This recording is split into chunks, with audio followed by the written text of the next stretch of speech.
Price the Lord. കർത്താവായ യേശു ക്രിസ്തുവിന്റെ നാമത്തിൽ എല്ലാവർക്കും സ്നേഹവന്ദനം. JCNDSD യേശു ക്രിസ്തുവിന്റെ പുതിയ നിയമ രക്ഷയുടെ ഉപദേശം എന്ന ഈ യൂട്യൂബ് ചാനലിലും ഫേസ്ബുക്ക് പേജിലും ലൈവായി ഞങ്ങളുടെ പ്രോഗ്രാം ശ്രമിക്കുന്ന എല്ലാ ബഹുമാന്യ പ്രേക്ഷകർക്കും, കഴിഞ്ഞ കാലങ്ങളിൽ ഞങ്ങളുടെ വീഡിയോകൾ കേൾക്കുകയും ഞങ്ങളെ പ്രോത്സാഹിപ്പിക്കുകയും ഷെയർ ചെയ്യുകയും ലൈക്ക് ചെയ്യുകയും ചെയ്ത എല്ലാ ബഹുമാന്യ ശ്രോതാക്കൾക്കും വേഗം വരുന്നവനായ യേശു ക്രിസ്തുവിന്റെ നാമത്തിലുള്ള സ്നേഹവന്ദനത്തെ ഞങ്ങൾ ഈ രാത്രിയിൽ അറിയിക്കുകയാണ്. കഴിഞ്ഞ ഒരാഴ്ചയ്ക്ക് മുമ്പ് നമുക്കറിയാം, ലോകം എല്ലാ രാഷ്ട്രങ്ങളും ഉറ്റുനോക്കിയ ഒരു സംഭവമായിരുന്നു US പ്രസിഡന്റിന്റെ തെരഞ്ഞെടുപ്പ്. US പ്രസിഡന്റ് ലോക ചരിത്രത്തെ എപ്രകാരം നിർണയിക്കുന്നു?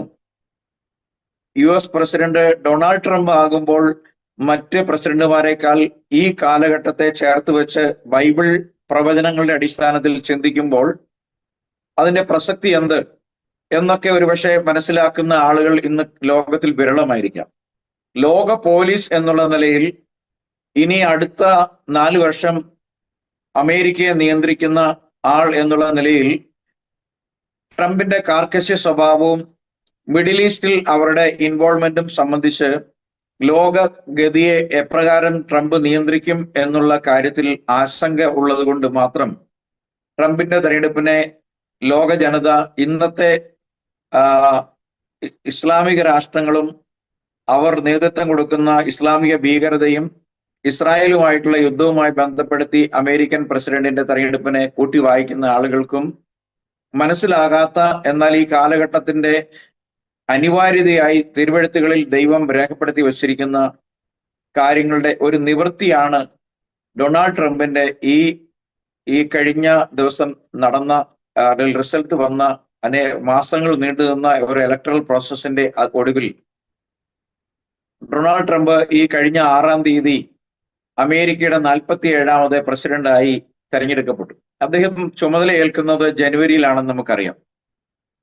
എന്നാൽ വളരെ ചുരുക്കം ആളുകൾ മാത്രം അറിയുന്ന, അല്ലെങ്കിൽ ദൈവവചനത്തെ കാലഘട്ടത്തിൽ സംഭവിച്ചുകൊണ്ടിരിക്കുന്ന പ്രവചനങ്ങളുടെ അടിസ്ഥാനത്തിൽ ചിന്തിക്കുന്ന ആളുകൾക്ക് ഡൊണാൾഡ് ട്രംപ് എന്ന് പറയുന്ന വ്യക്തിയുടെ അമേരിക്കൻ പ്രസിഡന്റ്ഷിപ്പിലേക്കുള്ള തെരഞ്ഞെടുപ്പ് തന്നെ സ്വർഗത്തിലെ ദൈവത്തിന്റെ പ്ലാനും പദ്ധതിയും പ്രകാരമാണ് എന്നുള്ളതാണ് ഞങ്ങൾ ഇന്ന് ചർച്ചാ വിഷയമാക്കി ഈ വിഷയത്തെ നിങ്ങളുടെ മുമ്പിൽ അവതരിപ്പിക്കുന്നത്. പല ആളുകളും ചോദിച്ചേക്കാം, അമേരിക്കയിൽ ഒരുപാട് 46 പ്രസിഡന്റുമാരെ നിലവിലുള്ള ആളുകൂട്ടി ഉണ്ടല്ലോ.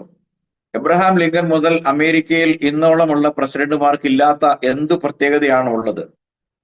ഒരു വശത്ത് നോക്കിയാൽ ധാർമ്മികത നമ്മൾ വെച്ച് നോക്കിയാൽ ഒരുപക്ഷെ മുൻകാല പ്രസിഡന്റുമാരെക്കാളൊക്കെ ധാർമ്മികതയിൽ പുറകിൽ നിൽക്കുന്ന ഒരു വ്യക്തി. നിരവധി കേസുകൾ അദ്ദേഹത്തിനെതിരെയുണ്ട്. പല കേസുകളും ഇപ്പോൾ മരവിപ്പിച്ചിട്ടിരിക്കുന്ന അവസ്ഥയിലാണുള്ളത്.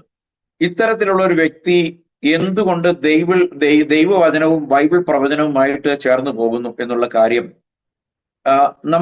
അനേകർക്ക് വിസ്മയകരമായി തോന്നാമെങ്കിലും ദൈവം പലപ്പോഴും ചരിത്രത്തിന്റെ കാലഘട്ടങ്ങളിൽ ദുഷ്ടന്മാരെയും ദൈവം ഉപയോഗിച്ചിട്ടുണ്ട്. നമുക്കറിയാം, ഇസ്രായേൽ എന്ന് പറയുന്ന ഒരു രാഷ്ട്രത്തെ അവരെ നേരെ നടത്തേണ്ടതിന്, അവരുടെ നേരെ വടിയെടുക്കുവാൻ ദൈവം മിസ്രയീം തുടങ്ങി ആ നാളുകളിലുള്ള ബാബിലോണിയ രാജാക്കന്മാര്, അങ്ങനെ ഒരുപാട് ചുറ്റുമുള്ള രാജ്യങ്ങളെ ദൈവം ഉപയോഗിച്ചിട്ടുള്ളതായി കാണാൻ സാധിക്കും. അപ്പോൾ ഫറവോ തുടങ്ങി നിരവധി, നെബൂഖദ്നേസർ തുടങ്ങി, അങ്ങനെ നെബൂഖദ്നേസറിന്റെ പിൻഗാമിയായി വന്ന ബെൽഷസർ തുടങ്ങി അനവധി രാജാക്കന്മാരെ, പുറംജാതികളെ ദൈവം ഇസ്രായേലിനെ നേർവഴി നടത്താൻ ഉപയോഗിച്ചിട്ടുണ്ട്.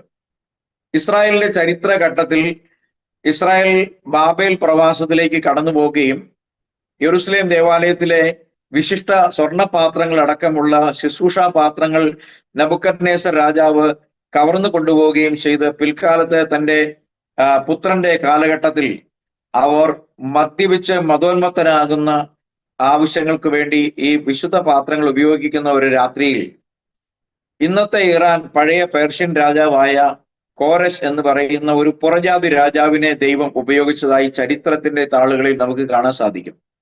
ചരിത്രത്തിൽ എന്നതിലും അപ്പുറം യെശയ്യാ പ്രവചനം 44-ാം അധ്യായത്തിന്റെ ഒടുവിലത്തെ വാക്യം തുടങ്ങി 45-ന്റെ 1, 2, 3, 4 വാക്യങ്ങളിലും പിന്നീട് ഇങ്ങോട്ട് വന്ന് 48-ാമത്തെ അധ്യായം വരെയും ദൈവം കോരസ് എന്ന് പറയുന്ന അല്ലെങ്കിൽ സൈറസ് എന്ന് പറയുന്ന രാജാവിനെ കുറിച്ച് പറയുന്നത് കോരസ് എന്റെ ഇടയൻ, Cyrus is my shepherd and my anointed, എന്റെ അഭിഷിക്തൻ എന്നാണ് പറഞ്ഞിട്ടുള്ളത്. ഒരുപക്ഷെ ഒരു പെന്റക്കോസ്റ്റൽ കോൺസെപ്റ്റിൽ നിന്ന് ചിന്തിക്കുമ്പോൾ എങ്ങനെ ദൈവത്തിന് ഒരു പുറജാതിക്കാരനെ എന്റെ അഭിഷിക്തൻ എന്ന് പറയാൻ കഴിയും? ദൈവത്തിന്റെ ഇഷ്ടമാണ്, അല്ലെ ദൈവത്തിന്റെ നീതിയാണ്, ദൈവത്തിന്റെ തെരഞ്ഞെടുപ്പാണ്. എനിക്ക് ഇഷ്ടമുള്ളവരോട് എനിക്ക് കരുണ തോന്നും, എനിക്ക് ഇഷ്ടമില്ലാത്തവരോട് എനിക്ക് പക തോന്നുന്നു എന്ന് ദൈവത്തിന്റെ എന്താ പറയാ പരമാധികാരത്തിലുള്ള സോവറിറ്റിയിലുള്ള കാര്യമാണ്. അപ്പോ അങ്ങനെയുള്ള ഒരു കാര്യത്തെ ചെയ്യുന്ന ഒരു ദൈവം, സർവപ്രപഞ്ചത്തെയും നിയന്ത്രിക്കുന്ന, അതിനെ സൃഷ്ടിച്ച ദൈവത്തിന് ഏതൊരു വ്യക്തിയെ കൊണ്ടാണോ തന്റെ കാര്യങ്ങളെ നിവർത്തിക്കേണ്ടത് അത് നിവർത്തിക്കുവാൻ ദൈവം മതിയായവനാണ്. ഈ പുതിയ കാലഘട്ടത്തിൽ, കഴിഞ്ഞ വീഡിയോയിൽ സംസാരിച്ചതുപോലെ, ഈ പുതിയ കാലഘട്ടത്തിൽ സൈറസിന്റെ സ്ഥാനത്താണ് ഇസ്രായേൽ ട്രംപിനെ കണ്ടിട്ടുള്ളത്.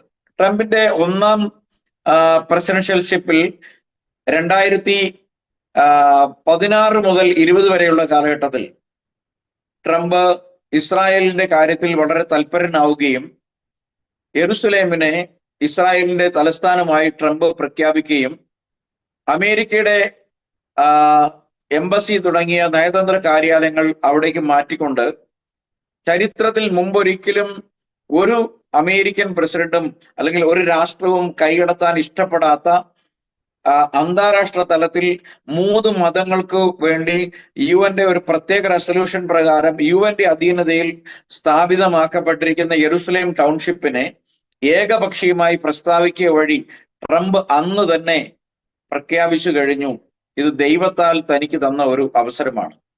അപ്പോൾ ദൈവത്തെ ഉയർത്തുന്നതിലും യേശുക്രിസ്തുവിനെ ഉയർത്തുന്നതിലും ബൈബിൾ പ്രസംഗിക്കുന്നതിലും അഭിമാനമുള്ള ഒരു വ്യക്തി എന്നുള്ള നിലയിലും 2018 ട്രംപിന്റെ ഈ ഇടപെടലിനെ മാനിച്ചുകൊണ്ട് ഇസ്രായേൽ ഭരണകൂടം കോരസിന്റെ നിഴലിൽ നിർത്തിക്കൊണ്ട് അതിന് മുമ്പിൽ ഒരു 2 മുഖം ചേർത്ത് വെച്ചിട്ടുള്ള ഒരു നാണയം പുറത്തിറക്കിക്കൊണ്ട് ഇസ്രായേൽ ഇപ്പത്തെ ഭരണകൂടം ട്രംപിന് വലിയൊരു ആദരവ് കൊടുത്തു.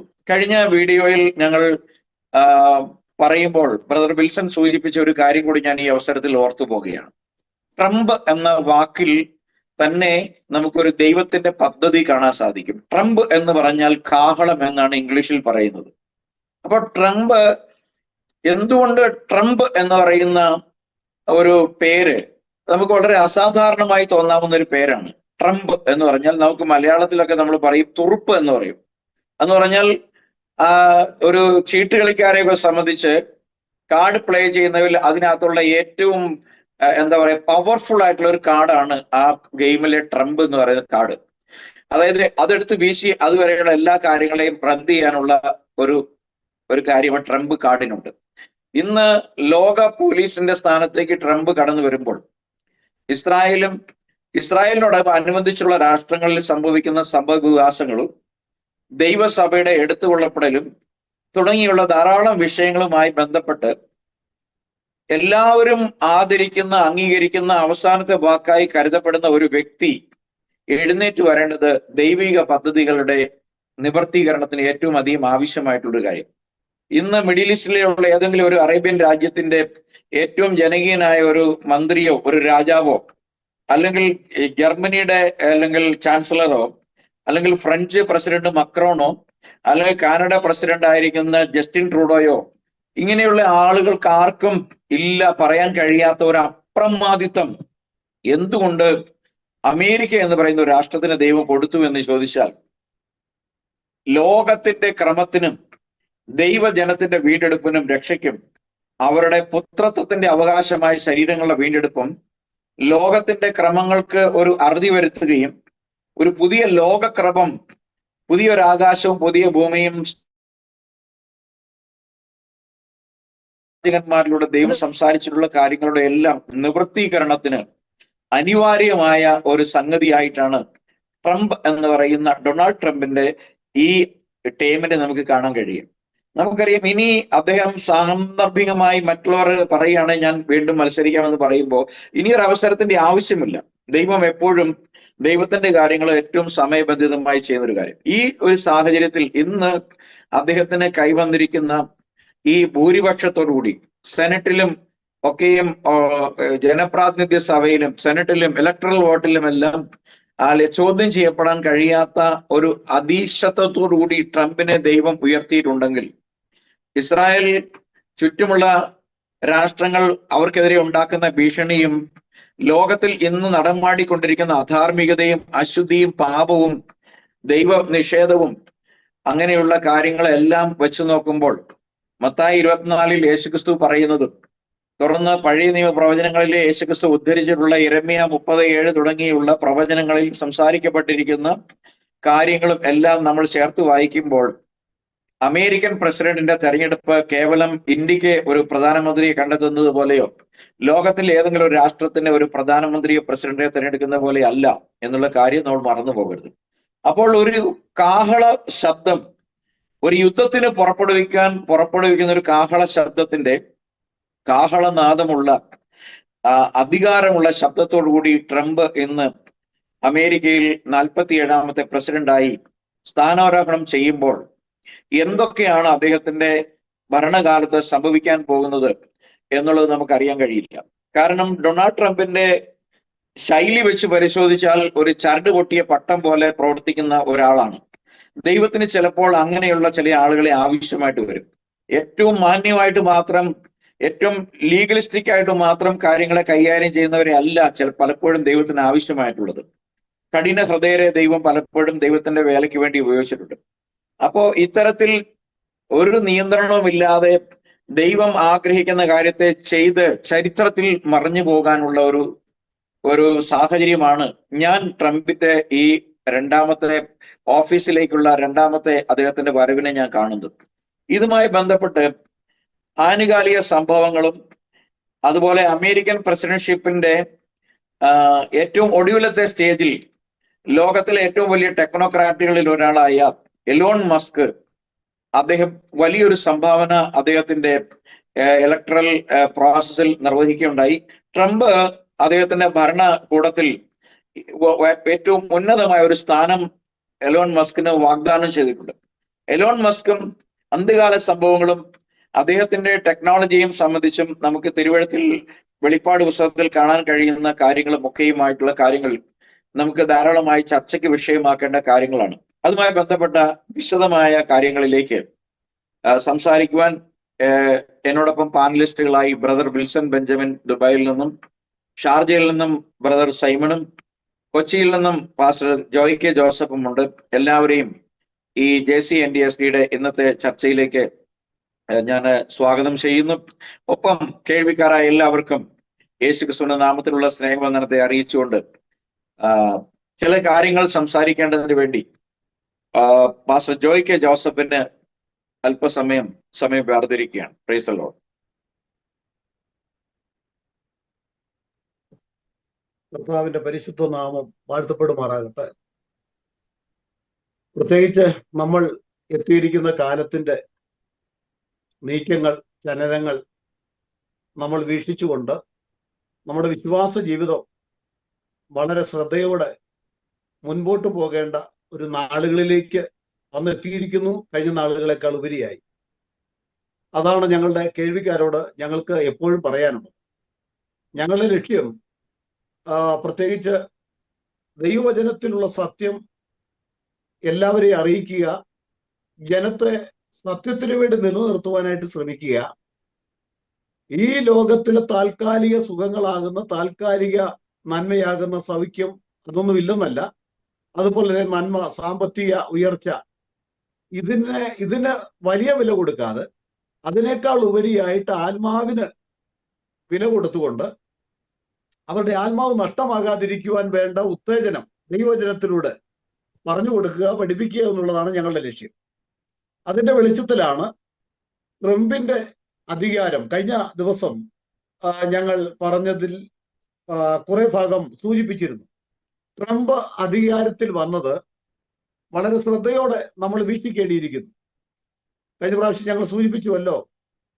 ട്രംപിന്റെ കടന്നുവരവിലാണ് നമുക്കറിയാം ഇസ്രയേലിന് നഷ്ടമായിരുന്ന ഇസ്രയേലിന്റെ തലസ്ഥാനം ക്യാപിറ്റൽ യെരുശലേമായി മാറ്റുവാൻ കാരണം ട്രംപിനെയാണ് ദൈവം ഉപയോഗിച്ചത്. അപ്പൊ ഇസ്രയേലുമായിട്ടുള്ള ഒരു വലിയ ഒരു പ്രവൃത്തി ട്രംപിലൂടെ നിറവേറപ്പെടേണ്ടതുണ്ട് എന്ന് തിരുവചനം പഠിക്കുന്ന പഠിതാക്കൾ അത് വിശ്വസിക്കപ്പെടുന്നുമുണ്ട്.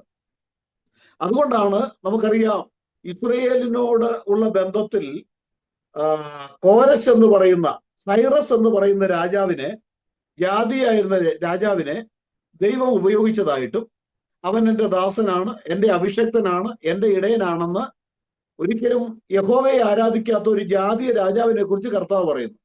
എപ്പോഴും കർത്താവ് ഈ ലോകത്തിന്റെ ചില ഭരണവും യഹൂദനുമായിട്ടുള്ള ബന്ധത്തിൽ ജാതികളെ ഉപയോഗിക്കുന്നുണ്ട്. ദൈവത്തിന്റെ ഇടയനായിട്ടും ദൈവത്തിന്റെ അഭിഷക്തനായിട്ടും എന്ന് പറഞ്ഞാൽ ദൈവം പ്രത്യേകമായി പ്രത്യേക ഉദ്ദേശത്തിന് വേണ്ടി ചില രാജാക്കന്മാരെ എഴുന്നേൽപ്പിക്കുന്നതായിട്ട് നമുക്ക് കാണുവാൻ കഴിയുന്നു.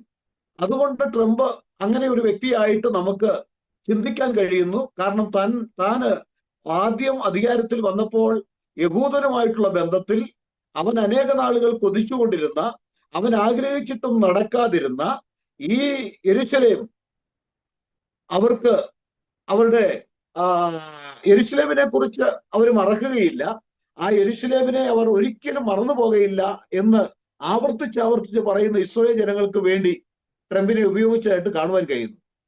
ഈ സൈറസ് എന്ന് പറയുന്ന ഈ രാജാവ് അഥവാ കോരശ് വന്നപ്പോൾ നമുക്കറിയാം കോരശ് ചെയ്ത മറ്റൊരു പ്രവൃത്തിയുണ്ട്.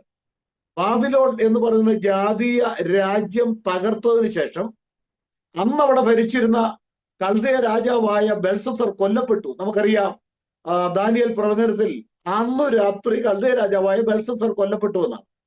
അതിനോടുകൂടി ബാബിലോൺ സാമ്രാജ്യം അവസാനിക്കുകയാണ്, അത് തകർന്നു പോകുകയാണ്. അപ്പോൾ ഈ ബാബിലോൺ ജാതീയമായിട്ടുള്ള അവന്റെ ഒരു അധികാരം അവിടെ അല്പകാലത്തേക്ക് അത് പരാജയപ്പെടുവാൻ കാരണമാക്കി തീർത്തത് ദൈവം ഈ സൈറസിനെയാണ്. സൈറസ് അത് ആദ്യമായിട്ട് ഭരണം നടത്തിയപ്പോൾ, അല്ലെങ്കിൽ സൈറസ് വീണ്ടും ചെയ്ത പ്രവൃത്തി എന്താണ്? ഇസ്രായേൽ ജനങ്ങളോട്, യഹൂദനോട് പറഞ്ഞു, നിങ്ങളെ സ്വന്തം നാട്ടിലേക്ക് പോവുക. ദേവാലയത്തിന്റെ പണിക്ക് വേണ്ടി എല്ലാ ഒത്താശകള് ഈ സൈറസ് അല്ലെങ്കിൽ കോരശ് ചെയ്തു എന്നാ കാണുവാൻ കഴിയുന്നത്. അത് നമുക്ക് യെശയ്യാ പ്രവചനം 44 28 വാക്യം വായിക്കുമ്പോൾ അങ്ങനെ കാണാം. കോരശ് എൻ്റെ ഇടയൻ, അവൻ എൻ്റെ ഹിതമൊക്കെയും നിവർത്തിക്കുകയും എന്നും യെരുശലേം പണിയപ്പെടും, അവന്റെ ഹിതമൊക്കെയും നിവർത്തിക്കുമെന്നും യെരുശലേം പെടും, മന്ദിരത്തിന് അടിസ്ഥാനമിടും എന്നും ഞാൻ കൽപ്പിക്കുന്നു. അപ്പോൾ കോരശ് ഭരണത്തിൽ വന്നപ്പോൾ കോരശിനെ കുറിച്ച് ദൈവം പറയുകയാണ്, അവൻ ആ മന്ദിരത്തിന് അടിസ്ഥാനം ഇടുവാൻ വേണ്ട ക്രമീകരണങ്ങൾ ചെയ്യുമെന്നാണ്. അത് സംഭവിച്ചുവെന്ന് ചരിത്രം പഠിക്കുന്ന ഏതൊരു ചരിത്രകാരനും ഏതൊരു വ്യക്തിക്ക് മനസ്സിലാക്കുവാൻ കഴിയുന്നുണ്ട്. അതുകൊണ്ടാണ് ഞങ്ങൾ പറയുന്നത് ഈ ട്രംപിന്റെ ചലനങ്ങൾ നമ്മൾ വളരെ വീക്ഷിക്കണം. ട്രംപിന്റെ ചലനവും ബൈബിളിലെ ചില പ്രവചനങ്ങളുമായിട്ട് വളരെ ഒത്തുപോകേണ്ടതുണ്ട് അങ്ങനെയെങ്കിൽ. കാരണം നമുക്കറിയാം യഹൂദൻ എക്കാലവും ഇപ്പോൾ ഒരു വിജയം, പല യുദ്ധത്തിൽ അവൻ വിജയിച്ച് മുൻപോട്ട് പോവുകയാണ്. എക്കാലവും യഹൂദൻ ഇസ്രയേൽ വിജയിച്ചു പോകും എന്ന് ബൈബിൾ പഠിപ്പിക്കുന്നില്ല. യഹൂദൻ അവസാനം ഒടുവിൽ ഒരു വലിയ പരാജയം നേരിടും. യഹൂദനെ സഹായിപ്പാൻ ആരുമില്ലാതെ യഹൂദൻ നിലവിളിക്കുന്ന യെരുശലേമിൽ അവന്റെ നിലവിളി ഒരു ദിവസം ഉയരും എന്ന് വിശുദ്ധ ബൈബിൾ നമ്മെ പഠിപ്പിക്കുന്നുണ്ട്. കാരണം അവനെ രക്ഷിക്കേണ്ടതും അവനെ വിടുവിക്കേണ്ടതും അവരുടെ ദൈവമായ മശിഹായാണ്. ആ മശിഹ വന്നിട്ടേ അവരെ വിടുവിക്കുകയുള്ളൂ. അപ്പോൾ നമുക്കറിയാം ജാതികളുടെ കാലം എന്നൊരു കാലം ബൈബിളിൽ പഠിപ്പിക്കുന്നുണ്ട്. ആ ജാതികളുടെ കാലം ആരംഭിച്ചത് BC 606 അതായത് നെബൂഖദ്നേസർ രാജാവ് യെരുശലേം ചവിട്ടിമെതിക്കപ്പെട്ട നെബൂഖദ്നേസർ രാജാവിനാൽ യെരുശലേം ചവിട്ടിമെതിക്കപ്പെട്ട ആ സമയം മുതലാണ് ജാതികളുടെ കാലം ആരംഭിച്ചത്. അതിനൊരു അവസാനമുണ്ട്. ജാതികളുടെ കാലം കഴിയുവോളം എന്ന് ബൈബിളിൽ വാക്യമുണ്ട്. അതുപോലെ ജാതികളുടെ സംഖ്യ തികയുവോളം എന്നൊരു വാക്യമുണ്ട്. ജാതികളുടെ സംഖ്യ എന്ന് പറയുന്നത് ദൈവസഭയിലെ അംഗങ്ങളെയാണ്. ജാതികളുടെ കാലം എന്ന് പറയുന്നത് ജാതികൾ യെരുശലേമിനെ ചവിട്ടുവാൻ ദൈവം അനുവദിച്ചു കൊടുത്ത കാലം. ഈ കാലവും അത് തന്നെയാണ്. ഇപ്പോൾ യഹൂദൻ വിജയിക്കുന്നുവെങ്കിലും യഹൂദൻ പൂർണ്ണമായി പരാജയപ്പെടുന്നു. കാരണം പരാജയപ്പെട്ട് അവരുടെ മശിക വരണമെന്ന് നിലവിളിക്കുന്ന ആ നിമിഷത്തിൽ നമുക്കറിയാം, യെരൂശലേമിൽ നമുക്ക് സെക്കറിയ പ്രവചനം നമ്മൾ വായിക്കുന്ന അവസരത്തില് അവിടെ വ്യക്തമായിട്ട് കാണുന്നുണ്ട്. 11-ാം അധ്യായത്തിന്റെ 3 മുതൽ വായിക്കുമ്പോൾ, എന്നാൽ യഹോവ പുറപ്പെട്ട് താൻ യുദ്ധ ദിവസത്തിൽ പൊരുത പോലെ ആ ജാതികളോട് പൊരുതും. അന്നാളിൽ അവന്റെ കാൽ യെരൂശലേമിനെതിരെ കിഴക്കുള്ള ഒലിവുമലയിൽ നിൽക്കും. ഒലിവുമല കിഴക്ക് പടിഞ്ഞാറായി നടുവെ പിളർന്നു പോകും. ഏറ്റവും വലിയൊരു താഴ്വര ഉളവായി വരും. മലയുടെ പാതി വടക്കോട്ടും പാതി തെക്കോട്ടും വാങ്ങിപ്പോകും. എന്നാൽ മലകളുടെ താഴ്വര ആസൽ വരെ എത്തുന്നത് കൊണ്ട് നിങ്ങൾ എൻ്റെ മലകളുടെ താഴ്വരയിലേക്ക് ഓടിപ്പോകാം.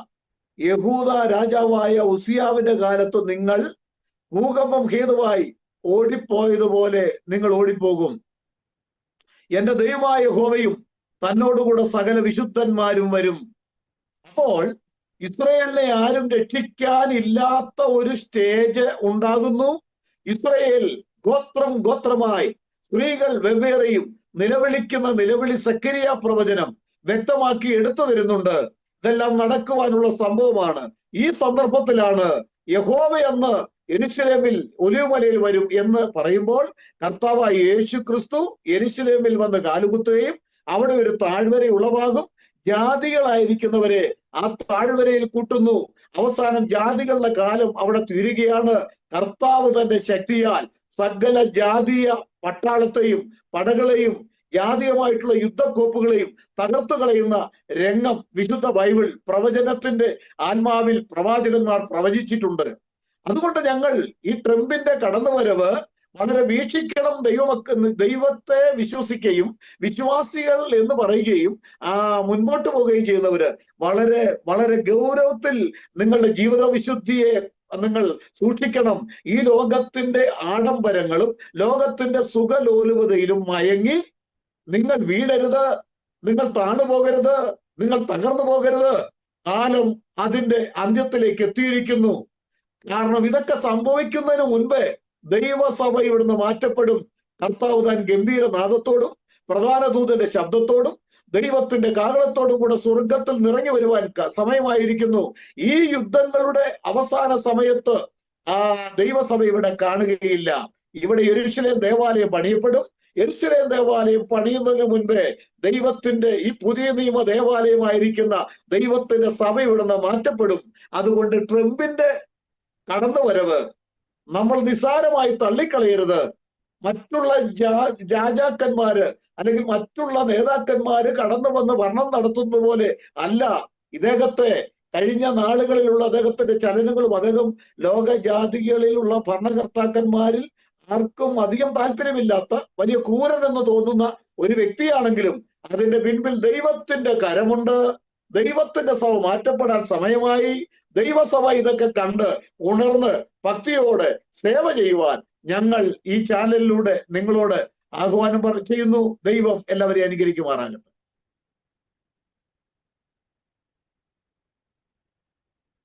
പക്ഷേ price the Lord. Thank you pastor. Price the Lord. വളരെ സുവ്യക്തമാണ് പാസ്റ്റർ സംസാരിച്ച കാര്യങ്ങൾ. ഇസ്രായേലും ദൈവസഭയുമായിട്ടുള്ള ബന്ധത്തിൽ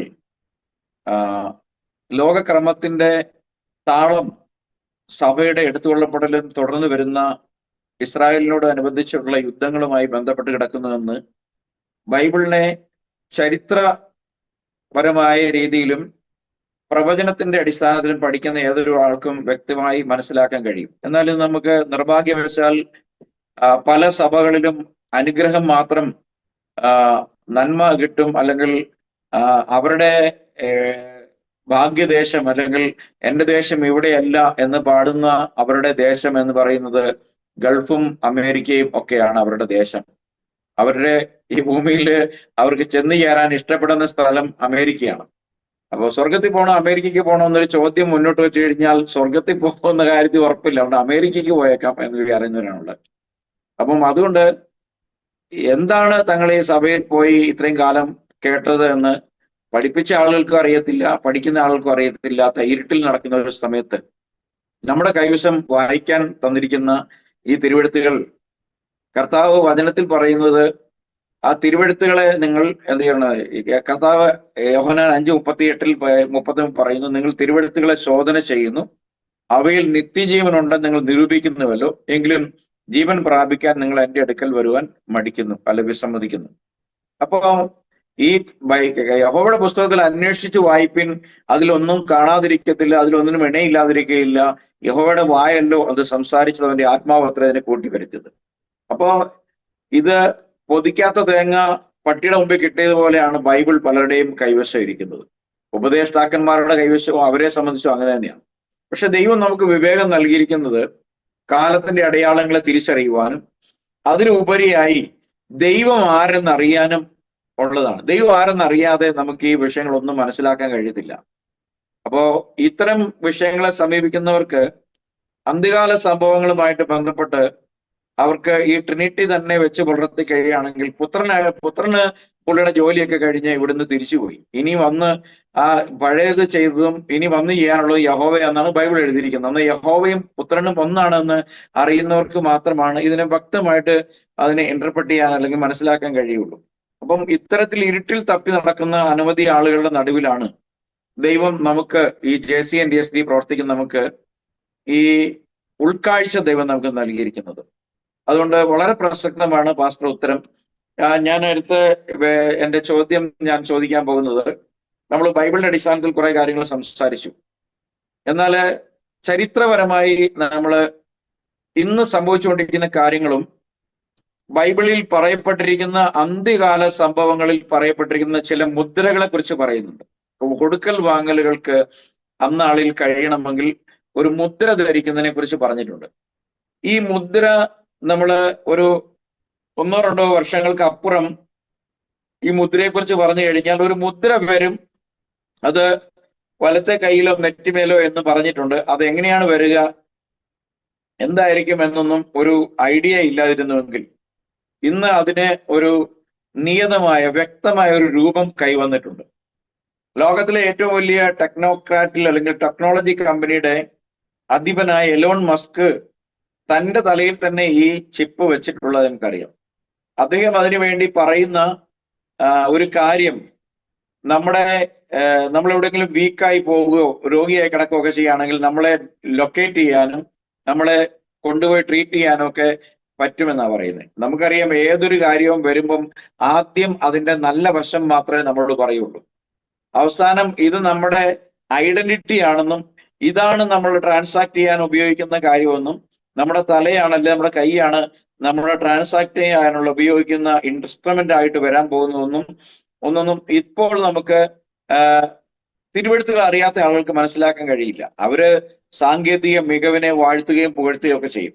അപ്പൊ ഇത്തരത്തിൽ ഇതുമായി ബന്ധപ്പെട്ട ചില സംഭവങ്ങളെ സംബന്ധിച്ച് നിങ്ങൾ പ്രത്യേകിച്ച് ബിൽസനും സൈമനും അവർ രണ്ടുപേരും ഈ കാലഘട്ടത്തിന്റെ കാര്യങ്ങളെ സംബന്ധിച്ചും ശാസ്ത്രീയമായും പഠിക്കുന്ന വ്യക്തികൾ എന്നുള്ള നിലയിൽ ഇത് നിങ്ങൾക്ക് ഈ വിഷയത്തിൽ സംസാരിക്കാനുള്ള കാര്യങ്ങൾ രണ്ടുപേർക്കും ഞാൻ 2 ഇൻട്രൊഡക്ഷൻ നടത്താൻ ഉദ്ദേശിക്കുന്നില്ല.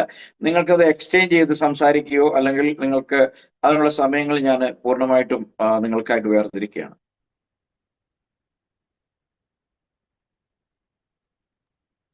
ആദ്യ വീഡിയോ നമുക്ക് പ്ലേ ചെയ്യാം, അത് കഴിഞ്ഞിട്ട് സൈമൺ സംസാരിക്കും, അത് കഴിഞ്ഞിട്ട് പിന്നെ ശേഷം ഞാൻ സംസാരിക്കും. Oh, we can see it coming down through the plume. Booster coming in hot for booster touch. And I ignite 13 of those Raptor engines, and this view is incredible right now. You can see how fast this vehicle is moving on the left-hand screen. Landing burn has been ignited. We're now down to 3 Raptor engines. We can see those chopsticks now in the air.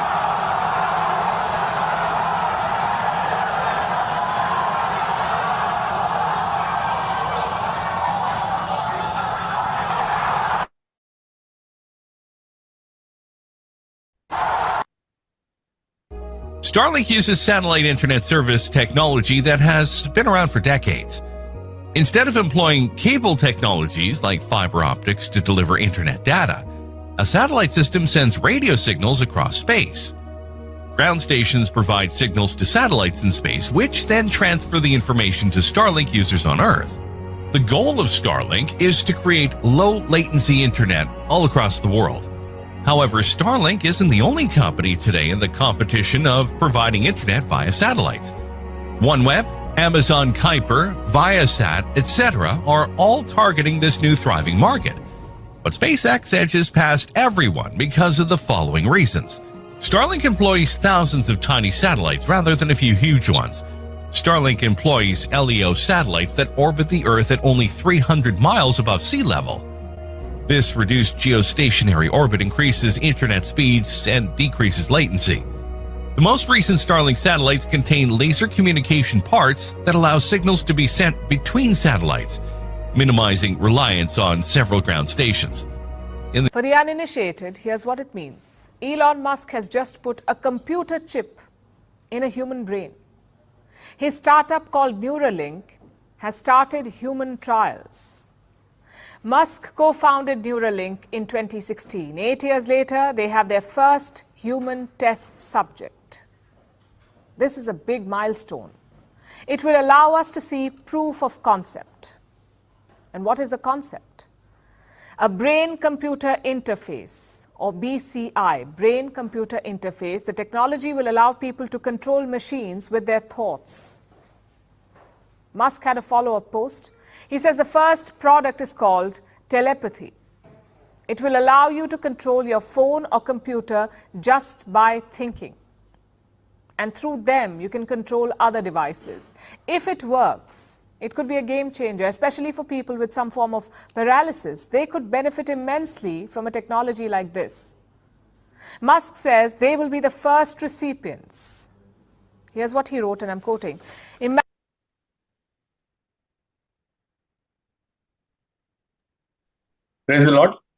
അപ്പം നമ്മളിത് 3 video ക്ലിപ്പാണ് കണ്ടത്. ഒരു video ക്ലിപ്പിനകത്ത് നമ്മൾ കാണുന്നതെന്ന് പറഞ്ഞാൽ space craft സാധാരണ രീതിയിൽ നമ്മളൊരു സ്പേസ് ക്രാഫ്റ്റിനെ മേളിലോട്ട് വിട്ട് കഴിഞ്ഞാൽ പിന്നെ അത് ക്രാഷ് ലാൻഡ് ചെയ്യുക ഭൂമി വന്നിട്ട് അതിനകത്തുള്ള സയന്റിസ്റ്റുമാർ ആരെങ്കിലും ഉണ്ടെങ്കിൽ അവര് സീക്കകത്ത് പോയി അതിനെ വീഴുന്ന എന്നിട്ട് പിന്നെ സാധാരണ രീതിയിൽ കപ്പൽ കൊണ്ടുപോയിട്ട് അവരെ കൊണ്ടുവരിക. പക്ഷെ ഇത് എന്ന് പറഞ്ഞു കഴിഞ്ഞാൽ മൾട്ടിപ്പിൾ ടൈം ഈ സ്പേസ് ക്രാഫ്റ്റിന് മേളിൽ പോവുക, സ്പേസിൽ പോയിട്ട് അതിന് തിരിച്ചു വരാം, ലാൻഡ് ചെയ്യാം, പിന്നെ വേണമെങ്കിൽ സാധനം കൊണ്ട് മേളിൽ പോവാം. അപ്പൊ ഒരു സ്പേസിലോട്ടുള്ള ഒരു തുടക്ക യാത്ര ഇനി നമ്മൾ ഈ സാധാരണ രീതിയിൽ ഒരു ട്രെയിനിൽ പോകുന്ന അല്ലെങ്കിൽ ഒരു ബസ്സിൽ പോകുന്ന പോലത്തെ ഒരു രീതിയിൽ ഈസിലി മേളിൽ പോവുകയും വരികയും ചെയ്യാനുള്ള ഒരു സംവിധാനം ഇലോൺ മാസ്ക് ഇപ്പം കണ്ടെടുത്തേക്കുവാണ്. ഇപ്പം സുനിത വില്യംസിന്റെ കേസിനകത്തും പറയുന്നതെന്ന് പറഞ്ഞു കഴിഞ്ഞാൽ ഇലോൺ മാസ്ക് ആണ് ഇനിഷ്യേറ്റീവ് എടുത്തിട്ട് പുള്ളി അവിടെ സ്റ്റക്കായി സ്പേസിൽ സ്റ്റക്കായിരിക്കുന്ന സയന്റിസ്റ്റിനെ തിരിച്ചു കൊണ്ടുവരാൻ ഉള്ള പ്ലാൻ ചെയ്യുന്നതെന്ന് പറയുന്നു. രണ്ടാമത്തെ ക്ലിപ്പിനകത്ത് നമ്മൾ കണ്ടതെന്ന് പറഞ്ഞു കഴിഞ്ഞാൽ ഇവരിപ്പം മൊത്തം നേരത്തെ എന്ന് പറഞ്ഞു കഴിഞ്ഞാൽ ഫൈബർ കേബിൾ ഇട്ടിട്ടായിരുന്നു ലോകത്ത് ഇന്റർനെറ്റ് കൊടുക്കുന്നത്. അതുമല്ല എല്ലായിടത്തും ഇങ്ങനെ ഇന്റർനെറ്റ് കൊണ്ടുപോകാന്ന് പറഞ്ഞു കഴിഞ്ഞാൽ സാധ്യമല്ല. അപ്പം വലിയ വലിയ സിറ്റികളെ ജോയിൻ ചെയ്യുക, മെയിൻ ആയിട്ടുള്ള സിറ്റികളിലെ എല്ലാം കവർ ചെയ്യാൻ നോക്കുക, ബാക്കി സ്ഥലത്തൊന്നും ഇന്റർനെറ്റ് ഇല്ല. പക്ഷെ എലോൺ മാസ്ക് കൊണ്ടുവന്നെന്ന് പറഞ്ഞു കഴിഞ്ഞാൽ സാറ്റലൈറ്റ് വെച്ച് എന്ന് പറഞ്ഞാൽ ലോകത്ത് മൊത്തം ഈ ഭൂമിയുടെ ചുറ്റും സാറ്റലൈറ്റ് വെച്ച് എല്ലായിടത്തും ഇന്റർനെറ്റ് കണക്ട് ചെയ്യുക. അപ്പൊ ഇത് ഒരു ഒന്നെന്ന് പറഞ്ഞു കഴിഞ്ഞാൽ സ്പേസിൽ പോകുന്ന ഒരു സംവിധാനം കണ്ടെടുത്തു, പിന്നെ സാറ്റലൈറ്റ് വെച്ച് ഇന്റർനെറ്റിന്റെ മൊത്തം കണക്ടിവിറ്റി ആക്കുന്നു. മൂന്നാമത്തെ നമ്മൾ ക്ലിപ്പ് കണ്ടതെന്ന് പറഞ്ഞു കഴിഞ്ഞാൽ മനുഷ്യന്റെ ബ്രെയിനിനകത്ത് ഈ ചിപ്പ് പിടിപ്പിക്കുന്നു. മനുഷ്യൻ ചിന്തിക്കുമ്പോൾ തന്നെ കാര്യങ്ങൾ നടക്കുന്നു. ഇപ്പൊ നമ്മൾക്ക് ഭയങ്കര ബുദ്ധിമുട്ടുള്ള കാര്യങ്ങളാണ്. പണ്ടൊക്കെ നമുക്ക് ബുദ്ധിമുട്ടല്ല, ഇത് ഇപ്പോഴത്തെ നമ്മൾ ചിന്തിക്കുകയാണെങ്കിൽ നമ്മളുടെ കയ്യിൽ മൊബൈൽ ഡിവൈസ് വേണം, അല്ലെങ്കിൽ ലാപ്ടോപ്പ് വേണം, ഒന്നിട്ട് ഒരു മൂവി കാണണമെങ്കിൽ TV വേണം, അല്ലെങ്കിൽ തിയേറ്ററിൽ പോകണം. ഇങ്ങനത്തെയൊക്കെ പല പ്രശ്നങ്ങളുണ്ട്. മൊബൈലിനകത്തും കിടന്നിങ്ങനെ മാന്തിക്കൊണ്ടിരിക്കണം, ഇതൊക്കെ കിട്ടാനൊക്കെ ബുദ്ധിമുട്ട്. അതുമല്ല ചാറ്റ് GPT വന്ന് അതിനകത്ത് നമുക്ക് സെർച്ച് ചെയ്യണമെങ്കിൽ ക്വസ്റ്റ്യൻ എഴുതണം, എന്നാൽ അത് റെസ്പോണ്ട് ചെയ്യും, അത് വായിക്കണം. ഇതൊക്കെ നോക്കുമ്പോഴത്തേക്ക് എലോൺ മാസ്ക് അതിനേക്കാട്ടിലും ഒരു ലെവൽ മേലോട്ട് പോയി എന്ന് പറഞ്ഞാൽ ഇത് നമ്മളുടെ ബുദ്ധിയിൽ ചിന്തിക്കുമ്പോഴേ നമ്മൾ റൈറ്റ് ചെയ്യുന്ന ഒരു ചോദ്യം ചോദിക്കുന്നത്. ഇത് തന്നെ ബുദ്ധിയായിട്ട് അങ്ങ് ഇന്റർനെറ്റ് കണക്ട് ചെയ്ത് കഴിഞ്ഞാൽ നമ്മൾക്ക് ലോകത്തിന്റെ മൊത്തം അറിവുകൾ നമുക്ക് നേടാനും കഴിയും. അതുമല്ല ഇന്ന് ഒരാളുടെ ജനസംഖ്യ അല്ലെങ്കിൽ ഒരാളുടെ മെഡിക്കൽ കണ്ടീഷൻ നോക്കണമെങ്കിൽ അതിനകത്ത് പല റെക്കോർഡ്സുകളും കാര്യങ്ങളൊക്കെ മെയിൻറ്റെയിൻ ചെയ്യുക എന്ന് പറഞ്ഞാൽ ഇപ്പം അത് ഒത്തിരി ഡിഫിക്കൽട്ടാണ്. ഒരാളെ ട്രാക്ക് ചെയ്യുക എന്ന് പറഞ്ഞാൽ ഡിഫിക്കൽട്ടാണ്. പക്ഷെ ഒരാൾ ഇന്റർനെറ്റ് കണക്റ്റഡ് ആണെങ്കിൽ നമുക്കറിയാം, ഈ കമ്പ്യൂട്ടർ ഫീൽഡിനകത്തുള്ള ആൾക്കാർക്കൊക്കെ അറിയാം ഈ IP അഡ്രസ് എന്ന് പറയും. അങ്ങനെ തന്നെ മനുഷ്യൻ ഒരു IP അഡ്രസ് ആയി തീരുന്ന ഒരു കാലത്തിലോട്ട് വരാൻ പോവാ. ട്രേസ് ചെയ്യാൻ വേണ്ടി ആരാണ്, എത്ര പേരാണ്, ഏത് രാജ്യക്കാരനാണ്, അവന്റെ ഹെൽത്തിന്റെ സിറ്റുവേഷൻ എന്തുവാണ്, ഒരു രാജ്യത്തിന്റെ ജനസംഖ്യ എന്തുവാണ്, ഇതൊക്കെ കണ്ടുപിടിക്കാനും അവന്റെ ഹെൽത്ത്, ഇപ്പൊ ഒരു ആശുപത്രിയിലോട്ട് പോയി കഴിഞ്ഞാൽ ഉടൻ തന്നെ അവൻ അവിടെ കയറുമ്പോൾ തന്നെ ഡോക്ടറിന് അറിയാം അവന്റെ ഹെൽത്ത് കണ്ടീഷനും കാര്യങ്ങളും എല്ലാം മനസ്സിലാക്കാനും. ഇതൊക്കെ നല്ല ഭാഗം കാണിച്ചുകൊണ്ട് ഉദ്ദേശം എന്ന് പറഞ്ഞു കഴിഞ്ഞാൽ മനുഷ്യന്റെ ബ്രെയിനിനെ കൺട്രോൾ ചെയ്യുക എന്നുള്ളത്. അപ്പൊ മനുഷ്യന്റെ ബ്രെയിനിനെ കൺട്രോൾ ചെയ്യാൻ വേണ്ടി ഇങ്ങനത്തെ ഒരു ചിപ്പ് നമ്മളുടെ ശരീരത്തിനകത്ത് വെക്കുന്ന ഒരു അവസ്ഥ വരും. അത് നെറ്റിമേൽ എന്ന് പറയുമ്പോൾ തലയുടെ ആ ഭാഗമായി. ഓക്കെ, അപ്പൊ അത് വെക്കുമ്പോ എന്തുവാ സംഭവിക്കുന്നതെന്ന് പറഞ്ഞാൽ മനുഷ്യൻ പിന്നെ ആ ഇൻഫോർമേഷൻ വെച്ചാണ് ഡ്രിവൻ ആണ്. ഇപ്പൊ തന്നെ ഒരാൾക്ക് പല അഭിപ്രായങ്ങൾ കാണും. ഇപ്പം ഒരു രാജ്യത്ത് ഒരു ഇലക്ഷൻ നടക്കുന്നുണ്ടെങ്കിൽ ഒരാൾ പറയും ഞാൻ രാഹുൽ ഗാന്ധിക്ക് വോട്ട് ചെയ്യാൻ ഉദ്ദേശിക്കുന്നു, ഒരാൾ പറയുന്നത് ഞാൻ മോദിക്ക് വേണ്ടി വോട്ട് ചെയ്യാനുള്ള. ഇന്ന് നമ്മളുടെ ഇഷ്ടത്തിലാണ് നമ്മൾ അത് ചെയ്യുന്നത്. പക്ഷെ നാളെ നമ്മൾ ഈ ചോദ്യം ചോദിക്കുമ്പോഴത്തേക്ക് സിസ്റ്റം പറയും ഇന്ന് മോദിക്ക് വോട്ട് ചെയ്തേക്കാൻ പറയും. മനസ്സിലായി? അത് അവിടുന്ന് വരുന്ന ആൻസർ ആയിരിക്കും നമ്മളുടെ ബ്രെയിനിനെ കൺട്രോൾ ചെയ്യാൻ പോകുന്നത്. അപ്പൊ ഈ മുദ്രകൾ നമുക്ക് കിട്ടിക്കഴിയുമ്പോഴത്തേക്ക് പറ്റുന്നതെന്ന് പറഞ്ഞാൽ പിന്നെ നമ്മൾ ചിന്തിക്കുന്ന എല്ലാ കാര്യങ്ങളുള്ളത് ആ സിസ്റ്റമാണ് നമ്മളെ ഡ്രൈവ് ചെയ്യുന്നത്. അപ്പം ദൈവമായിട്ടുള്ള ബന്ധം എല്ലാം പോവുകയും അതുകൊണ്ട് മുദ്രകൾ പതിക്കുന്നവനെല്ലാം നശിക്കപ്പെടും എന്നുള്ള കാര്യം പറയുന്നത് ബൈബിളുമായിട്ടുള്ള ലിങ്ക് ആവുന്നു. ഇപ്പം ട്രംപും ഇലോൺ മാസ്കും തമ്മിലുള്ള ഒരു റിലേഷന്റെ ഒരു ബെനിഫിറ്റ് ആണ് ഇനി പറയാൻ പോകുന്നത്. ഈ പറയുന്ന കാര്യങ്ങളെല്ലാം ലീഗലി ചെയ്യുക എന്ന് പറഞ്ഞു കഴിഞ്ഞാൽ ഒരാളുടെ റൈറ്റ്സിനകത്ത് അമേരിക്കയിലെ നിയമപ്രകാരം അത് തെറ്റാണ്. ഒരാൾക്ക് ഇങ്ങനെ ചിപ്പ് വെക്കുവാനും അവന് സമ്മതം ഇല്ലെങ്കിൽ അത് വെക്കാനോ ഒന്നും സാധ്യതയില്ല. അങ്ങനെ വരുമ്പോഴത്തേക്ക് കഴിഞ്ഞ ഈ ട്രംപിന്റെ മുമ്പിലത്തെ അവരൊക്കെ ഇലോൺ മാസ്കിനെതിരെ ഒത്തിരി കേസുകളൊക്കെ ഓപ്പൺ ചെയ്തു ഈ ഒരു വിഷയത്തെ പറ്റി. അപ്പൊ ഇലോൺ മാസ്കിന് പല ടെസ്റ്റുകൾ, എക്സ്പെരിമെന്റ് ഒക്കെ സക്സസ്ഫുൾ ആയിട്ട് ചെയ്ത് കഴിഞ്ഞിട്ടും ഇതൊന്നും ഇംപ്ലിമെന്റ് ചെയ്യാൻ ഒക്കുന്നില്ല. അപ്പൊ അങ്ങനെ വരുമ്പോഴത്തേക്ക് ഇനി വരുന്ന ട്രംപിന്റെ കാലഘട്ടം ചിലപ്പോൾ അതിന്റെ ഒരു സമ്മതം കൂടെ ആവാനുള്ള ഒരു സാധ്യതകൾ ഒത്തിരി കാണുന്നുണ്ട്. അതുകൊണ്ട് നമ്മൾ കാണുന്നുണ്ട് ഇന്ന് പല കാരണങ്ങളുണ്ട്. പണ്ടൊക്കെ എന്ന് പറഞ്ഞാൽ നമ്മൾ വിചാരിക്കുമായിരുന്നു ഒരു ചിപ്പ് പിടിപ്പിക്കുക എന്ന് പറഞ്ഞാൽ എനിക്ക് സൗകര്യം ഇല്ലെന്ന് പറഞ്ഞു കഴിഞ്ഞാൽ ആർക്കെങ്കിലും എന്തെങ്കിലും ചെയ്യാനൊക്കെ. പക്ഷെ നമ്മൾ ഈ കോവിഡ് കാലത്തിൽ നമ്മൾ 4 വർഷം മുമ്പേ കോവിഡ് വന്നപ്പോഴത്തേക്ക് നമുക്ക് ഒരു കാര്യം മനസ്സിലായി, ഗവൺമെന്റ് വിചാരിച്ചു കഴിഞ്ഞാൽ നമ്മളെ വീട്ടിൽ ഇരുത്താനും നമ്മൾ വീട്ടിൽ ഇരിക്കുകയും ചെയ്യും, മാസ്ക് വെക്കുകയും ചെയ്യും. ഇതെല്ലാം സാധ്യമാണെന്ന് പറയുന്ന പോലെ തന്നെ നാളെ പറയുക ആധാർ, അല്ലെങ്കിൽ നമ്മളെ ഇന്ത്യയിൽ പറയുവാണെങ്കിൽ ആധാർ, UAE പറയുവാണെങ്കിൽ എമിറേറ്റ്സ് ID, ഓരോരോ രാജ്യത്തിന് ഓരോരോ കാർഡ്, പാസ്പോർട്ട്, ഇതെല്ലാം വേണ്ട, നിങ്ങൾക്ക് ഇങ്ങനത്തെ ഒരു ചിപ്പ് പിടിപ്പിച്ചാൽ മതി, നിങ്ങൾക്ക് എല്ലാ കാര്യങ്ങളും അത് ത്രൂ നടക്കും. ബാങ്കുകളെല്ലാം ആ ചിപ്പുമായിട്ട് ബന്ധപ്പെടുകയായിരിക്കും. നിങ്ങളുടെ ഐഡന്റിറ്റി, നിങ്ങളുടെ ഈ പറയുന്ന ഓൺലൈൻ വരുന്ന തട്ടിപ്പുകളെല്ലാം അതിന് നിർത്താനൊക്കും. ഇതിനെ ഒരു അഡ്വാൻറ്റേജ് ആയിട്ട് കാണിച്ചുകൊണ്ട് ഇതെല്ലാം വെപ്പിക്കാനും ആദ്യമേ റിക്വസ്റ്റ് ആയിട്ട് വരും, പിന്നെ അത് നിർബന്ധമാവും. അതില്ലെങ്കിൽ നിങ്ങൾക്ക് ബാങ്ക് സർവീസ് കിട്ടത്തില്ല, ഓരോരോ കാര്യങ്ങൾ കിട്ടത്തില്ല. അങ്ങനെ നിർബന്ധമാക്കിയിട്ട് നിങ്ങളെ ആ ചിപ്പ് പിടിപ്പിക്കും. ഓക്കെ, പക്ഷെ ആരൊക്കെ ആ ചിപ്പുകൾ എടുക്കുന്ന ഭാവിയിൽ നമ്മൾ വിചാരിച്ച് ഈ മുദ്രകളുടെ പേര് എന്ന് പറഞ്ഞാൽ 666 എന്നാണ്. അപ്പൊ നമ്മള് പണ്ടൊക്കെ പറയുന്നത് വേൾഡ് വൈഡ് വെബ് ആണെന്നുള്ള കാര്യം, ഇന്റർനെറ്റ് ആണ് ആ ഒരു കാര്യം എന്നൊക്കെ കാര്യങ്ങൾ പറയുമ്പോൾ നമുക്കത് വിശ്വസിക്കാനൊക്കത്തില്ല. ഇന്റർനെറ്റും നമ്മളുമായിട്ട് എന്തോ ബന്ധമാണ്, നമ്മൾ എന്തിനാ മുദ്രകൾ പിടിപ്പിക്കുന്നത്. പക്ഷെ ഇന്ന് നമുക്കത് മനസ്സിലാവുന്ന ആ ചിപ്പ് ഇന്റർനെറ്റുമായിട്ട് ലിങ്ക് ചെയ്യുകയും ആ ഇൻഫർമേഷൻ ആയിരിക്കും നമ്മളെ ഡ്രൈവ് ചെയ്യുന്നത്. നമ്മൾ പറയുന്നത് ഇപ്പം റോബോട്ട്സ് വെച്ചാണ് വർക്ക് ചെയ്യുന്നത്, പക്ഷെ നാളെ ഹ്യൂമൻസ് റോബോട്ട്സ് ആയി തീരും. എന്താന്ന് പറഞ്ഞാൽ അവർക്ക് സ്വന്തമായിട്ടുള്ള ഒരു അഭിപ്രായം കാണത്തില്ല. അവർക്ക് കിട്ടുന്ന കാശ് മിനിമം വെജസ് സിസ്റ്റത്തിലോട്ട് കൊണ്ടുവന്നിട്ട് അവർക്ക് തിന്നാനുള്ള അതിക്കുള്ള ചിന്ത അവർക്കില്ല. എങ്ങനെയെങ്കിലും ആ ജോലി ചെയ്യുക, ജീവിക്കുക. എന്താന്ന് പറഞ്ഞാൽ ബുദ്ധി അവർക്ക് പ്രവർത്തിക്കുന്നത് സിസ്റ്റം വഴി ആയതുകൊണ്ട് അവർക്ക് ചിന്തിക്കാനുള്ള ശേഷി നഷ്ടപ്പെടുക. ഓക്കെ, അതുകൊണ്ട് അവർ ദൈവത്തിനെ അന്വേഷിക്കത്തില്ല, ദൈവമായിട്ടുള്ള ഒരു ബന്ധവും പുലർത്താൻ ഒക്കാത്ത ഒരു സിറ്റുവേഷനിലോട്ട് വരുന്നു. ഇതെല്ലാം അന്ത്യകാലത്തേക്കുള്ള ഒരു തുടക്കമാണ്. മുദ്രകൾ എല്ലാം പ്രിപ്പയറുമായിട്ടുണ്ട്. അത് എപ്പോഴാ ഇനി നമ്മളുടെ നിർബന്ധമായി വരുന്നെന്നുള്ള കാര്യം മാത്രം നമ്മൾ നോക്കിയാൽ മതി. Okay, thank you. Thank you. Praise Lord. Simon പറഞ്ഞത് അതിനോട് ചില കാര്യങ്ങൾ കൂട്ടി പറയാൻ ആഗ്രഹിക്കുകയാണ്. നമ്മൾ എന്തുകൊണ്ട് ഈ ട്രംപിന്റെ കാലത്തെ ഒരു വലിയൊരു പ്രത്യേക കാലം എന്ന് നമ്മൾ കാണേണ്ടിയിരിക്കുന്നു. ഒന്ന്, ബ്രദർ ജോസ് പറഞ്ഞത് മാതിരി ആദ്യമായി ജെറുസലേം ഒരു തലസ്ഥാന നഗരിയാകുക. ബൈബിളും പറയുന്നത് ആ അന്ത്യകാലത്തെ ജെറുസലേം ആണ് ആ അന്ത്യകാലത്തിൽ ഒരു ലോകരാഷ്ട്രങ്ങൾ മൊത്തം അറ്റാക്ക് ചെയ്യുന്ന ഒരു നഗരമായി മാറുന്നു. അപ്പോൾ ആ നഗരത്തിന്റെ ഇനി മുന്നോട്ടുള്ള കാര്യങ്ങൾ അതിനുവേണ്ടി അപ്പം ഇസ്രായേൽ രാഷ്ട്രമായിട്ട് ഡിക്ലെയർ ചെയ്യപ്പെട്ടതെങ്കിലും ഇപ്പോൾ ഈ നടക്കുന്ന യുദ്ധം അതിനൊരു അന്ത്യം ഉണ്ടാകണമെങ്കിൽ ഒരു 2 സ്റ്റേറ്റ് സൊല്യൂഷൻ നടപ്പിലാകണം. അപ്പം ട്രംപ് എപ്പോഴും ആ 2 സ്റ്റേറ്റ് സൊല്യൂഷനെ പറ്റിയുള്ള കാര്യങ്ങളെ സംസാരിക്കുകയും അതിനെ പ്രൊമോട്ട് ചെയ്യുകയും ചെയ്ത ഒരു വ്യക്തി തന്നെയാണ്. ആ 2 സ്റ്റേറ്റ് സൊല്യൂഷൻ ദൈവത്തിന്റെ ഹിതമാണോ എന്ന് പറഞ്ഞു കഴിഞ്ഞാൽ ദൈവത്തിന് ഇഷ്ടമല്ലാത്ത കാര്യമാണ്. പക്ഷെ അന്ത്യകാലത്തിൽ അത് നടക്കും എന്ന് വചനം പറയുന്നുണ്ട്. അവര് എന്റെ ഭൂമിയെ വിഭജിച്ചു എന്ന് പറയുന്നുണ്ട്. പിന്നെ നമ്മൾ കാണുന്നു അന്ത്യകാലത്തിൽ പിന്നെയും ഒരു ആലയം അവിടെ വരാൻ ഒരുക്കമാകുന്നു എന്നുള്ള കാര്യം നമുക്ക് അറിയാം. അതിനുവേണ്ടിയുള്ള പശുക്കളെയൊക്കെ അവര് ഒരുക്കുന്നതൊക്കെ നമ്മൾ മാധ്യമത്തിൽ കൂടെ കണ്ടതാണ്. അപ്പൊ ഇതിനോട് കൂടെയാണ് ഈ ട്രംപിനെ രണ്ടാമത് ഒരു ടേമിലേക്ക് കൊണ്ടുവരാൻ വേണ്ടി ഏറ്റവും കൂടുതൽ ഹെൽപ്പ് ചെയ്ത പണപരമായിട്ട് ഏറ്റവും കൂടുതൽ ഹെൽപ്പ് ചെയ്ത ഒരു വ്യക്തിയായി ഇലോൺ മസ്ക് വരുന്നത്. അതിനൊരു പ്രത്യേകത നമ്മൾ കാണുന്നതെന്ന് വെച്ച് കഴിഞ്ഞാൽ ലോകരാഷ്ട്രങ്ങളിലെ എല്ലാ ബിസിനസ് വൻ ശക്തികളും ഡെമോക്രാറ്റിക് സംഘടനയെ പാർട്ടിയെ പിന്തുണച്ചപ്പോൾ ഇലോൺ മസ്ക് എന്ന ഏക വ്യക്തിയാണ് ട്രംപിനെ ബാക്ക് ചെയ്തത്. അപ്പോൾ ആ ഒരു വലിയ ഗട്ട്സ് കാണിച്ചത് ഇലോൺ മസ്ക് ആണ്.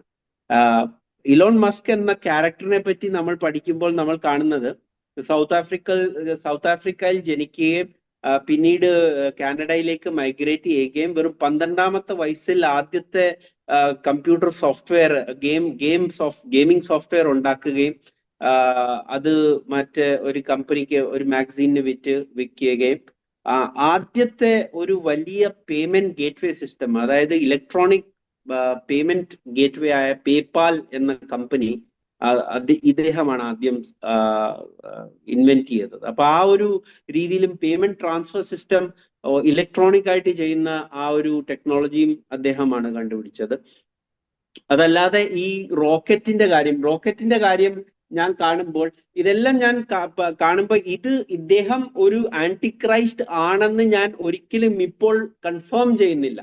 പക്ഷേ നമ്മൾ എന്താണ് ഒരു ആന്റിക്രൈസ്റ്റിൽ കാണുവാൻ സാധിക്കുന്നത്, അല്ലെങ്കിൽ ഒരു ആന്റിക്രൈസ്റ്റിന്റെ എന്തൊക്കെ ഒരു ഫീച്ചേഴ്സ് ഉണ്ടായിരിക്കണം എന്ന് നമ്മൾ വചനപ്രകാരം നോക്കുമ്പോൾ ലോകത്തെ കൺട്രോൾ ചെയ്യാൻ വേണ്ടി ആരെങ്കിലും ഇന്നത്തെ ദിവസം ഈ ലോകത്തിൽ നമുക്കൊരു ക്യാരക്ടറിനെ കാണിക്കുവാൻ പറ്റുമോ എന്ന് പറഞ്ഞു കഴിഞ്ഞാൽ ചിലപ്പോൾ ഇലോൺ മസ്ക് ആകാം എന്ന് നമുക്ക് ചിന്തിക്കാം. അതിനുവേണ്ടിയാണ് നമ്മൾ ഈ ഒരു കാര്യത്തെ നമ്മൾ ഓർമ്മിപ്പിക്കുന്നത്. അപ്പോൾ ഈ 13-ാം വെളിപ്പാട് പുസ്തകം 13-ാമത്തെ അധ്യായത്തിൽ 2 മൃഗങ്ങളെ പറ്റി പറയുന്നുണ്ട്. അതിനകത്തുനിന്ന് ഒരു മൃഗം എന്ന് പറയുന്നത് വൻ ശക്തിയായ ഒരു മൃഗമാണ്. ആ മൃഗം എന്ന് പറഞ്ഞാൽ ഗവൺമെന്റിനെ പറ്റിയാണ് പറയുന്നത്, അല്ലെങ്കിൽ ഈ ഭൂമിയെ ഭരിക്കുന്ന ശക്തിയെ പറ്റി. ബീസ്റ്റ് എന്ന് പറയുന്നത് എപ്പോഴും റെവലേഷനകത്ത് ബീസ്റ്റ് എന്ന് പറയുന്നത് എപ്പോഴും ഒരു വൻ ശക്തിയെ, ഭൂമിയെ ഭരിക്കുന്ന ശക്തിയായിട്ടാണ് കാണുന്നത്.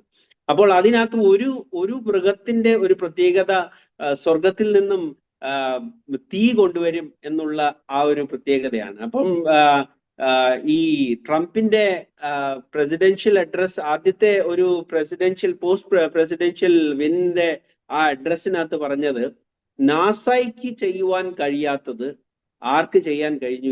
ഇലോൺ മസ്ക് അല്ലാതെ ആർക്കും ചെയ്യുവാൻ സാധിച്ചില്ല. ഒരു റോക്കറ്റ് മേളിൽ നിന്ന് കൊണ്ടുവന്നു, അതിൽ തീ ഉണ്ടായിരുന്നു, തീ വെച്ചിട്ട് അതിന്റെ മൊത്തം പെയിന്റ് വരെ പോയി എന്നുള്ള വളരെ രസകരമായ ഒരു അഡ്രസ്സ് നമ്മൾ കണ്ടതാണ്. അപ്പോൾ വളരെ അത്ഭുതകരമായ ഒരു മനുഷ്യനായിട്ടാണ് ട്രംപ് ഇലോൺ മസ്കിനെ പ്രസന്റ് ചെയ്യുന്നത്.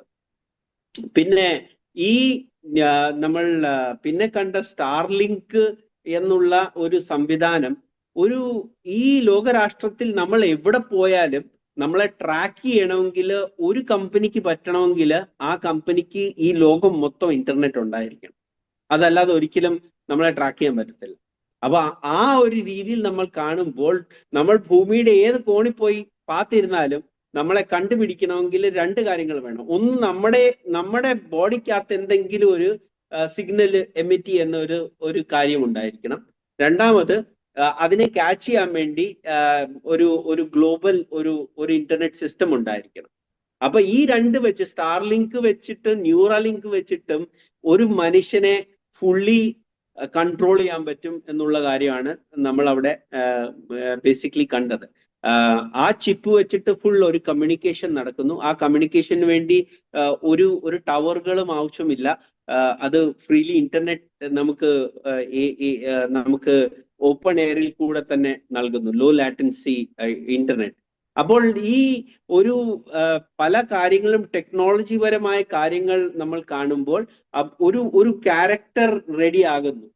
ചിലപ്പോൾ അടുത്ത ഒരു പ്രസിഡന്റ് ആയിട്ടായിരിക്കും അദ്ദേഹം സ്ഥാനമേൽക്കുന്നത്, നമുക്ക് പറയാൻ പറ്റത്തില്ല. പക്ഷെ ഒരു ആന്റിക്രൈസ്റ്റിന് വേണ്ട ഒരു ശക്തികളൊക്കെ ഉള്ള ഒരു മനുഷ്യൻ നമ്മളുടെ മുമ്പിൽ തെളിഞ്ഞു വരുന്നു. ഈ ഒരു ഇസ്രായേലിനോട് കൂടി ചേർന്ന് നമ്മൾ ഈ കാണുന്ന സംഭവത്തോട് കൂടെ തന്നെ ഒരു വൻ ശക്തിയായ ഒരു ഏക മനുഷ്യൻ, ഈ ലോകത്തെ മൊത്തം കൺട്രോൾ ചെയ്യാൻ പറ്റുന്ന ഒരു മനുഷ്യൻ നമ്മുടെ മുമ്പിൽ തെളിഞ്ഞു വരുന്നു എന്നുള്ള കാര്യമാണ് ഈ സമയത്ത് ഓർമ്മിപ്പിക്കുന്നത്. വേറെ എന്തെങ്കിലും ചോദിക്കണമെങ്കിൽ ചോദിക്കാം. Thank you. ഒരു കാര്യം ചോദിച്ചോട്ടെ, ഒരു കാര്യമേ, ഇത് യഹൂദനാണോ? അല്ല, യഹൂദൻ അല്ല. പുള്ളി അത് യഹൂദനാണെന്ന് അങ്ങനെ പലരും ചോദിച്ചിട്ടുണ്ട്. പക്ഷെ യഹൂദനല്ല, സൗത്ത് ആഫ്രിക്കയിൽ നിന്നാണ് വന്നത്. പുള്ളി അന്ന് നാട് കടന്നത്, അന്ന് ഈ സൗത്ത് ആഫ്രിക്കയില് മിലിറ്ററി സർവീസ് അനിവാര്യമായതുകൊണ്ട് അവിടം വിട്ടിട്ട് കാനഡയിലേക്ക് പോയതാണ് ബേസിക്കലി. യഹൂദനുമായിട്ട് ഏതെങ്കിലും വിധത്തിലുള്ള ബന്ധം ഇല്ലല്ലേ?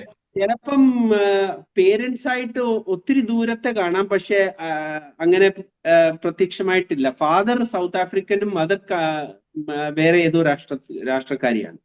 Okay okay okay, praise the lord. കർത്താവിന്റെ പരിശുദ്ധമായ നാം വാഴ്ത്തപ്പെടുമാറാകട്ടെ. വളരെ അക്കാഡമിക് ആയിട്ടുള്ള, വളരെ വ്യക്തമായ പഠനങ്ങളുടെ അടിസ്ഥാനത്തിലുള്ള വിഷയങ്ങളാണ് നമ്മൾ ഇപ്പോൾ കൈകാര്യം ചെയ്തത്. അപ്പോൾ അതിൽ നിന്നും നമുക്ക് മനസ്സിലാകുന്ന ഒരു കാര്യം, ഒരു കമ്പ്യൂട്ടറിന് നമുക്കറിയാം മൗസ്, കീബോർഡ്, അതുപോലെ നമ്മൾ ഓഡിയോ സിസ്റ്റംസ്, ഇൻപുട്ട് ഡിവൈസുകൾ ഉപയോഗിക്കുന്നത് പോലെ ഹ്യൂമൻ ഇന്റർഫേസ് ആയിട്ട് മനുഷ്യൻ ആഗോള നെറ്റ്വർക്കിൽ ഒരു ഇന്റർഫേസ് ആയിട്ട് കണക്ട് ചെയ്യപ്പെടുന്ന ഒരു സംവിധാനത്തിലേക്ക് വരുന്നു എന്ന് പറയുമ്പോൾ നമ്മൾ ഇത് കേൾക്കുമ്പോൾ നമ്മൾ മനസ്സിലാക്കേണ്ട കാര്യം, ബൈബിൾ എന്ന് പറയുന്ന ദൈവത്തിന്റെ വചനം കോടാകോടി വർഷങ്ങൾക്ക് മുമ്പ് ദൈവത്തിന്റെ ചിന്തയിൽ ഉണ്ടായിരുന്ന, ദൈവം ചിന്തിച്ചിരുന്ന കാര്യങ്ങൾ ഇന്ന് നമ്മുടെ മുമ്പിൽ ഇന്ന് സംഭവിച്ചുകൊണ്ടിരിക്കുമ്പോൾ അത് വ്യാപകമായി സംഭവിക്കാൻ പോകുന്നതായ ഒരു കാര്യം, ഇന്ന് വളരെ വളരെ ചുരുക്കമായി മാത്രം അറിയുന്ന ഒരു കാര്യം, എല്ലാ പരാജയങ്ങളും അല്ലെങ്കിൽ എല്ലാ കീഴ്പ്പെടുത്തലുകളും എല്ലാ കോൺകറിങ്ങും ലോകത്ത് സംഭവിച്ചിട്ടുള്ളത് മെല്ലെ ഉപായേന വന്ന് രാജ്യത്വം കൈവശമാക്കും എന്ന് പറഞ്ഞിരിക്കുന്നത് പോലെ വളരെ ഇതിന്റെ ഒരു ഏറ്റവും വലിയൊരു ഹ്യൂമൻ ഫേസ്, ഒരു മനുഷ്യ ഫേസ് പറയുന്നത്, ഞാൻ തുടക്കത്തിൽ പറഞ്ഞതുപോലെ നമ്മുടെ രോഗികളായിട്ടുള്ള ഒരു പ്രത്യേകിച്ച് എന്താ പറയാ, നമ്മൾ ഈ മെന്റലി റിട്ടാർഡഡ് ആയിട്ടുള്ള ആളുകൾക്കൊക്കെ അവർക്ക് അവരുടെ കാര്യങ്ങളെ പറയാൻ കഴിയാത്ത ഉള്ള ആളുകൾ, അവരുടെ ചിന്ത അനുസരിച്ച് അവർക്ക് പ്രവർത്തിപ്പിക്കാൻ കഴിയുന്ന തരത്തിലേക്ക് വരിക, രോഗികളുടെ കാര്യങ്ങളെ സംബന്ധിച്ച് മുമ്പ് സൈമൺ പറഞ്ഞതുപോലെ ആ ഒരു നെറ്റ്വർക്കിലൂടെ ഡോക്ടർക്ക് കംപ്ലീറ്റ് ആയിട്ടുള്ള ഹിസ്റ്ററി, മറ്റ് മോഡേൺ ഡിവൈസുകളുടെ ഒന്നും സാന്നിധ്യമില്ലാതെ ആ പേഷ്യന്റ് സഫർ ചെയ്യുന്ന കാര്യങ്ങളെ മനസ്സിലാക്കാൻ കഴിയുക, ഇങ്ങനെയൊക്കെ ഉള്ളൊരു ഏറ്റവും വലിയൊരു അത്യുന്നതമായ സാങ്കേതിക വിദ്യയുടെ പിൻബലത്തോടുകൂടിയാണ് ഈ മനുഷ്യനെ മുഴുവനും ആന്റി ക്രൈസ്റ്റിന്റെ ഭരണത്തിലേക്ക് കൊണ്ടുപോകുന്ന ഒരു തലത്തിലേക്ക് പോകാനുള്ളതിന്റെ നാൾവഴികളായിട്ട് സംഭവിക്കാൻ പോകുന്നത്. അപ്പൊ ഇതിന്റെ എല്ലാ നല്ല വശങ്ങളുമായിരിക്കും ഇതിനെ തുടക്കത്തിൽ രാജ്യങ്ങൾ സ്വാഗതം ചെയ്യുന്നത്. കാരണം ഇന്നത്തെ ഒരു സാഹചര്യത്തിൽ ഓരോ രാഷ്ട്രങ്ങളുടെയും ഒരു പേഴ്സണൽ ഐഡന്റിഫിക്കേഷൻ ഉണ്ടാക്കണമെങ്കിൽ വലിയ എത്തിച്ച് അവരുടെ ഫിംഗർ പ്രിന്റും ഐ പ്രിന്റും അതുപോലുള്ള കാര്യങ്ങളൊക്കെ സാങ്കേതിക ഉപകരണങ്ങളുടെ അടിസ്ഥാനത്തിൽ രേഖപ്പെടുത്തി അത് മറ്റ് പല സ്ഥലത്തും സ്കാൻ ചെയ്തൊക്കെ വരുന്ന ഒരു സംവിധാനം കൂടാതെ ഒരു ആഗോള നെറ്റ്വർക്കിൽ നമ്മുടെ തലയിൽ സ്ഥാപിതമാകുന്ന ഒരു നെറ്റ്വർക്കിലൂടെ വയർലെസ്സിലായിട്ട് ഏറ്റവും ചെലവ് കുറഞ്ഞ സംവിധാനത്തിലൂടെ എല്ലാ മനുഷ്യർക്കും ഒരു യൂണിഫൈഡ് ഒരു യുണീക്ക് ആയിട്ടുള്ള ഒരു ഐഡന്റിറ്റി എല്ലാവർക്കും വ്യക്തിപരമായിട്ട് ഉണ്ടാക്കുന്ന ഒരു സംവിധാനത്തിലേക്ക് ലോകം പോകും എന്നുള്ളത് പത്മോസ് ദ്വീപിൽ കിടന്നുകൊണ്ട് യോഹന്നാന് ദൈവം കാണിച്ചു കൊടുത്തെങ്കിൽ നമ്മുടെ ദൈവത്തിന്റെ ജ്ഞാനം, അവന്റെ ശക്തി, ബലം എത്രമാത്രം വലുതാണ്. ഇത് ഈ നിലയിൽ ഇന്ന് അറിയുന്ന ആരെങ്കിലും ഉണ്ടോ? എല്ലാ കാര്യങ്ങളും സംഭവിച്ചു കഴിയുമ്പോൾ അതിങ്ങനെയാണെന്ന് പറയുന്നതല്ലാതെ നേരത്തെ കാലം കൂട്ടി തിരുവഴുത്തുകളെ തിരിച്ചറിഞ്ഞ് ഈ കാര്യങ്ങളെ കണ്ടെത്താൻ കഴിയുന്ന വലിയൊരു കാര്യമാണ്. എന്നാൽ ഒരു കാര്യം നമുക്ക് വളരെ സന്തോഷത്തോടെ പറയാൻ കഴിയും. തിരുവഴുത്തുകളുടെ അടിസ്ഥാനത്തിൽ ഇതൊക്കെ സംഭവിക്കുന്നതിന് മുമ്പ് കർത്താവിന്റെ വിശുദ്ധ സഭയ്ക്ക് ഈ ഭൂമിയിൽ നിന്നൊരു മാറ്റം ഉണ്ടാകും. അതാണ് ബൈബിൾ നമുക്ക് നൽകുന്ന പ്രത്യാശ. അതാണ് നമുക്ക് ഈ സംഭവങ്ങളെ ഒക്കെയും വെളിച്ചത്തിൽ നമുക്ക് ആളുകളോട് സംസാരിക്കാൻ കഴിയുന്നത്. ലോകത്തിലെ ഏത് കാലഘട്ടത്തിലും ദൈവം ഈ പ്രപഞ്ചത്തെ അടിച്ചിട്ടുള്ളപ്പോഴൊക്കെ, ദൈവ പ്രപഞ്ചത്തെ ശിക്ഷാവിധിയിലേക്ക് തള്ളിവിട്ടപ്പോഴൊക്കെ ഒരു രക്ഷാവാതിൽ ആദ്യം തുറന്നു വെച്ചിട്ടാണ് ദൈവം ഈ ഭൂമിയെ ശിക്ഷിച്ചിട്ടുള്ളത്, ദൈവം നീതിമാനായതുകൊണ്ട്. അപ്പോൾ അതാണ് സുവിശേഷത്തിന്റെ അല്ലെങ്കിൽ രക്ഷയെക്കുറിച്ചുള്ള സുവിശേഷത്തിന്റെ പ്രസക്തി ഇന്നും അത്യുന്നതമായി തുടരുന്നത്. കാരണം ഇതൊക്കെ സംഭവിക്കുന്നതിന് മുമ്പ് രക്ഷ പ്രാപിക്കാൻ യേശുക്രിസ്തുവിൽ മറയാൻ കഴിയും എന്നുള്ളൊരു വലിയ പ്രത്യാശ ദൈവം നമ്മുടെ മുമ്പിൽ വെച്ചിട്ടുണ്ട്. ഒപ്പം വരുവാനുള്ള സംഭവങ്ങളെ കുറിച്ചുള്ള പരിജ്ഞാനവും ദൈവം നമുക്ക് തന്നിട്ടുണ്ട്. അതിനെ വേണ്ടുവണ്ണം വിനിയോഗിക്കുവാനും സമയം തക്കത്തിൽ ഉപയോഗിച്ചുകൊണ്ട് നമുക്ക് ഒരുക്കിയിരിക്കുന്ന രക്ഷാ സങ്കേതത്തിൽ മറയുവാനും ഈ നാളുകളിൽ ദൈവം നമ്മെ സഹായിക്കട്ടെ എന്ന് മാത്രമാണ് എനിക്ക് പറയാനുള്ളത്. മറ്റ് സംസാരിച്ച അതിഥികൾക്ക് മറ്റെന്തെങ്കിലും കാര്യങ്ങൾ കൂടെ ഇതിനോട് സൂചിപ്പിക്കാൻ ഉണ്ടെങ്കിൽ സൂചിപ്പിക്കാൻ വയ്യില്ലെങ്കിൽ നമുക്ക് കുറച്ചുകൂടി ഇതുമായിട്ട് ബന്ധപ്പെട്ട ഫർദർ സ്റ്റഡീസുകളുമായിട്ട് മറ്റൊരു എപ്പിസോഡിൽ കാണാം എന്ന് വിചാരിക്കുന്നു. ഏതായാലും അതിന്റെ തുടർമായ കാര്യങ്ങൾക്ക് വേണ്ടി ഞാൻ ബ്രദർ സൈമണും വിൽസനും വിട്ടുതരികയാണ്. മറ്റൊന്നും ഇല്ലെങ്കിൽ നമുക്ക് ഇവിടെ വീഡിയോ വൈൻഡ് അപ്പ് ചെയ്യാം. ജസ്റ്റ് ഒരു കാര്യം കൂടെ ഓർമ്മിപ്പിച്ചോട്ടെ. നമ്മൾ ഈ സമയം പറയുമ്പോൾ നമ്മൾ പലരും ക്രിസ്ത്യാനികൾ പറയും ട്രംപ് വരുന്നത് ദൈവത്തിന്റെ ഹിതമായിരുന്നു, അതുകൊണ്ട് ചിലപ്പം ഇലോൺ മസ്ക് ശരിയായിരിക്കും എന്ന് വിചാരിക്കും. ആ ഒരു കാര്യമാണ് നമ്മൾ ശ്രദ്ധിക്കേണ്ടത്. എല്ലാ ദൈവത്തിന്റെ പദ്ധതികളിലും ചില കാര്യങ്ങൾ വരാനിരിക്കുന്നതിന് അനുബന്ധമായിട്ട് വരുമ്പം അത് ദൈവത്തിന്റെ ജനം എടുക്കേണ്ട കാര്യമല്ല. പക്ഷെ ഈ കാര്യങ്ങളൊക്കെ കണ്ട് മനസ്സിലാക്കേണ്ടത് നമ്മുടെ രക്ഷയുടെ സമയം അടുത്തിരിക്കുന്നു. രക്ഷയിൽ വരാത്തവർക്ക് ഇത് ചിലപ്പം വളരെ അന്ത്യനിമിഷങ്ങളായിരിക്കാം. ചിലപ്പോൾ അവര് മാനസാന്തരപ്പെട്ട് പത്രോസിന്റെ ആദ്യത്തെ ദിവസം, അതായത് സുവിശേഷത്തിന്റെ ആദ്യത്തെ ദിവസം പ്രഖ്യാപിക്കപ്പെട്ട മാനസാന്തരവും പാപമോചനത്തിനുമുള്ള സ്നാനം, അതിൽ കൂടെ സ്വർഗരാജ്യത്തിലുള്ള പ്രവേശനം, ആദ്യത്തെ സ്റ്റെപ്പ് ഉടമ്പടി, ആ ഉടമ്പടിയിൽ കൂടെ കർത്താവിന്റെ ആ ഒരു പുതിയ നിയമത്തിലേക്ക് പ്രവേശിച്ചാൽ രക്ഷ പ്രാപിക്കാം. ആ മുദ്ര എടുക്കുന്ന ഒരുവനും പിന്നെ ദൈവരാജ്യത്തിൽ ഒരു പങ്കുമില്ല എന്ന് വളരെ വ്യക്തമായിട്ട് പറയുന്നുണ്ട്. അതിന്റെ എതിരായിട്ടുള്ള പഠിപ്പീരുകളായിരിക്കും നിങ്ങളുടെ സഭകളിൽ നിന്നും ഇനി വരാൻ പോകുന്നത്. ഇനി ട്രംപ് വന്നതുകൊണ്ട് ഈ ചിപ്പ് എടുത്തത് എല്ലാം ഓക്കെ ആണെന്ന് പറയുന്ന ആൾക്കാരായിരിക്കും മിക്കവാറും ഭൂരിപക്ഷവും ആൾക്കാര്. പക്ഷേ അതല്ല, നമുക്കൊരിക്കലും അങ്ങനെ ഒരു മുദ്ര നമുക്ക് വാങ്ങിക്കുവാനും വിൽക്കുവാനും നമ്മുടെ ബോഡിയിൽ ഒരു കാര്യം റിസീവ് ചെയ്യുന്ന. അതുകൊണ്ടായിരുന്നു പലരും വാക്സിന്റെ കാര്യം പറഞ്ഞപ്പം ഞാൻ അവരോട് പറഞ്ഞത്, ഇന്ന് വാക്സിൻ എടുത്തില്ലെങ്കിൽ നമുക്ക് എന്തെങ്കിലും വാങ്ങിക്കാനോ വിൽക്കാനോ എന്തെങ്കിലും പ്രൊഹിബിഷൻ ഉണ്ടോ? ഇല്ലായിരുന്നു. നമുക്ക് അങ്ങനെ ഒരു പ്രൊഹിബിഷൻ അന്നില്ലായിരുന്നു. അതുകൊണ്ട് ഇതുവരെ ആ മുദ്ര വന്നിട്ടില്ല. നമ്മുടെ ബോഡിയിൽ ഒരു സാധനം എടുക്കാതെ നമുക്ക് എന്തും വാങ്ങിക്കാനും വിൽക്കാനുള്ള അധികാരം ലൂസ് ആവുമെന്നുള്ള ഒരു കാര്യം അതിന് വരാനിരിക്കുന്നു. അത് ഈ മുദ്ര ആയിരിക്കും. അത് ഏത് തരത്തിലെ ചിപ്പായിരിക്കും ഫൈനലൈന്ന് പോലും നമുക്ക് അറിയത്തില്ല. പക്ഷെ ഡെഫിനറ്റ്ലി നമുക്ക് ഇന്ന് ഒരു വ്യക്തിയെ കാണാൻ സാധിക്കുന്നു. ഒരു വ്യക്തി ആ ഒരു ലോകത്തെ കൺട്രോൾ ചെയ്യാൻ സാധ്യതയുള്ള ഒരു വ്യക്തിയെ നമുക്ക് ഇന്ന് കാണുവാൻ സാധിക്കുന്നു. അത് പിന്നീട് നമുക്ക് കൺഫേം ചെയ്യുവാൻ സാധിക്കും. അപ്പം ദൈവം ഇവരെയും അനുഗ്രഹിക്കട്ടെ. ഞങ്ങളുടെ ഒരു ഒബ്ജക്റ്റീവ് എന്ന് പറഞ്ഞു കഴിഞ്ഞാൽ ഈ ഒരു മെസ്സേജുകളെ കണ്ടിട്ടെങ്കിലും നിങ്ങൾ ആമേൻ. കാണുക, നിങ്ങൾ ഈ ഒരു രക്ഷയിലേക്ക് കടന്നു വരിക എന്നുള്ള ഒരു ഒബ്ജക്റ്റീവാണ് നമുക്ക് ഇത് പ്രസന്റ് ചെയ്യുന്നതിൽ കൂടെ നമ്മൾ ആഗ്രഹിക്കുന്നത്. Thank you. Thank you. Praise the Lord. Rosia.